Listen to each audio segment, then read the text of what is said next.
Hello everyone, first time మన channel చూస్తుంటే subscribe చేసుకోవడం మర్చిపోవద్దు. వీడియోలోకి వెళ్ళినట్లయితే కార్తీక్ జ్యోత్స్న గురించి ఆలోచిస్తూ ఉంటాడు. ఇంతలోనే దీప తన దగ్గరకు వచ్చి ఏం ఆలోచిస్తున్నారు అని అడిగితే, జ్యోత్స్న ఇంత సడన్గా పెళ్ళికి ఒప్పుకుంది అంటే నాకు నమ్మబుద్ధి కావట్లేదు అని అంటారు కార్తీక్.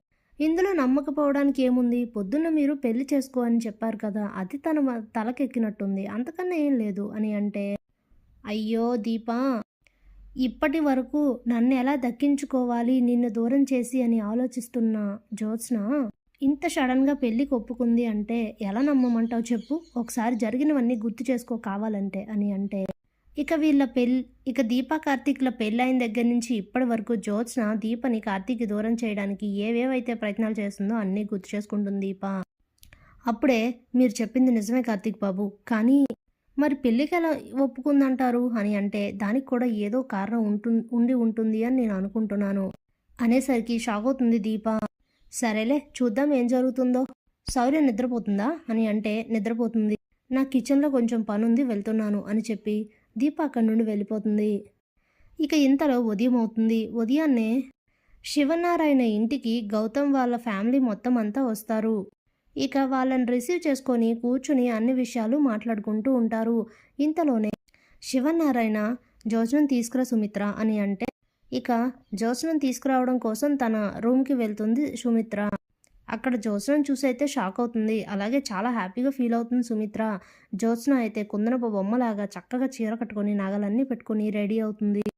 సుమిత్ర అయితే తనని చూసి చాలా హ్యాపీగా ఫీల్ అవుతూ, నాకు ఎంత ఆనందంగా ఉందో చెప్పలేని జ్యోత్స్న, మొన్నటి వరకు ఏం జరుగుతుందో ఏంటో, వచ్చే ప్రతి సంబంధం చెడగొడుతున్నావు ఎలాగో అని చాలా బాధపడ్డాను, కానీ ఇప్పుడు నాకు ఆ బాధ ఏమీ లేదు, నువ్వు గౌతమ్ని పెళ్లి చేసుకొని హ్యాపీగా ఉంటే అంతే చాలు అని అంటే, అలాగే మమ్మీ అని అంటుంది జ్యోత్స్న. కానీ తన మనసులో, నా ప్లాన్ ఏంటో నీకు తెలియదు కదా, మీ చేస్తా ఆస్తి మొత్తం రాయించుకొని నాది ఎలాంటి చిన్న తప్పు కూడా లేదు అన్నట్లుగానే ఈ పెళ్ళి ఆగిపోయేలా చేస్తాను చూడండి అని మనసులో అనుకుంటూ ఉంటుంది. ఇంతలో సుమిత్ర జ్యోత్స్ననైతే తీసుకొచ్చి హాల్లో కూర్చోబెడుతుంది.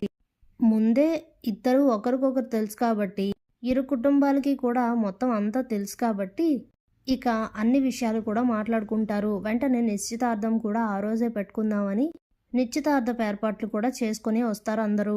ఇక ఇరు కుటుంబాలు తాంబూలాలు అయితే మార్చుకుంటూ ఉంటారు. అది చూస్తూ గౌతమ్ అయితే, ఇన్నాళ్లకు నా కల అయితే నెరవేరింది, ఈ జ్యోత్స్నని దక్కించుకోవాలని ఎన్నోసార్లు ప్రయత్నించాను, కానీ ఫలితం దక్కలేదు, ఇప్పుడు నేను అనుకున్నది జరిగింది, చివరికి నేనే నీకు ఆప్షన్ అయ్యాను, నువ్వు నన్నే పెళ్లి చేసుకోవాల్సి వచ్చింది, ఇక ఉంటుంది చూడు నీకు అసలైన సినిమా ముందు ముందు చూపిస్తాను అని మనసులో అనుకుంటూ ఉంటాడు. మరోవైపు జ్యోత్స్న, ఏంటో ఇదంతా బావతో జరగాల్సిన తంతు, నాకు తప్పనిసరి పరిస్థితుల్లో వీడితో జరుగుతుంది, సర్లే ఇదేమైనా నిజమైన పెళ్ళా ఏంటి, మనం చెడగొడతాం కదా, మళ్ళీ బావని పెళ్లి చేసుకుంటాను కాబట్టి ఇవంతా నేను దీన్ని చూస్తూ బాధపడాల్సిన అవసరమే లేదు అని అనుకుంటూ ఉంటుంది. ఇంతలో రింగ్స్ మార్చుకోమనగానే ఇక ఇద్దరు కూడా రింగ్స్ అయితే మార్చుకుంటారు.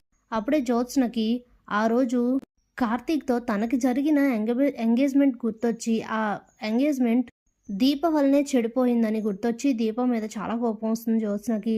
ఇక ఇంతలో గౌతమ్ శివనారాయణతో, తాతయ్య గారు మీకు ఎలాంటి అభ్యంతరం లేదు అంటే మా ఇద్దరం ఎంగేజ్మెంట్ షూట్ చేసుకుంటాం, ఫొటోస్ తీసుకుంటాం, ఇవే కదా ఈ రోజుల్లో తర్వాతకి అంతా మెమరీగా ఉంటాయి, ప్లీజ్ తాతయ్య ఒప్పుకోండి అని అడుగుతాడు.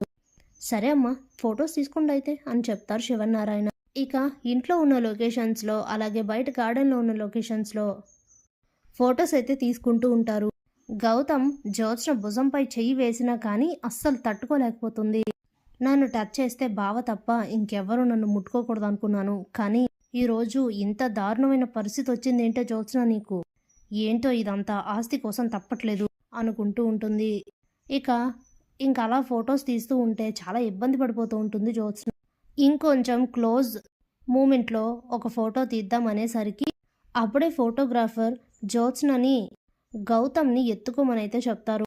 ఆ ఫోటో చాలా బాగుంటుంది అలా తీసుకోండి అని చెప్తే, ఇక అది చూసేసరికి మండిపడిపోతుంది జ్యోత్స్న. అయ్యో వద్దు అని అంటే, కమాన్ జ్యోత్స్న పర్వాలేదు ఫోటో తీసుకుందాం అని గౌతమ్ ఎత్తుకోబోతూ ఉంటే అప్పుడే తనని దూరంగా తోసేసి, ఏంటి నువ్వు ఎందుకు ఇంత చనువు తీసుకుంటున్నావు, కొంపదీసి నిజంగా నేను నీ భార్యని అయిపోయినట్టు ఊహించుకుంటున్నావా ఏంటి, ఇదంతా జస్ట్ నాటకం మాత్రమే, నీకు నాకు పెళ్లి జరగదు అని అరిచి చెప్తుంది జ్యోత్స్న. అక్కడ ఫోటోగ్రాఫర్ గౌతమ్ ఇద్దరే ఉంటారు కాబట్టి ఎవరికి ఈ మాటలు వినిపించవు. అప్పుడే గౌతమ్ అయితే షాక్ అయ్యి ఏంటి ఏమంటున్నావు అని అడిగితే కాసేపటికి తేరుకొని ఇదేంటి నా నా ప్లాన్ నేనే బయట పెట్టుకుని నా కొంప నేనే ముంచుకుంటున్నానా అని ఆలోచిస్తూ అయ్యయ్యో ఏం లేదు గౌతమ్, పెళ్ళి కాకుండా ఇవన్నీ ఎందుకు అని నాకు ఇష్టం ఉండవు, నా అభిప్రాయాన్ని గౌరవించు ప్లీజ్ అని చెప్పి అక్కడి నుంచి అయితే వెళ్ళిపోతుంది. Thanks for watching.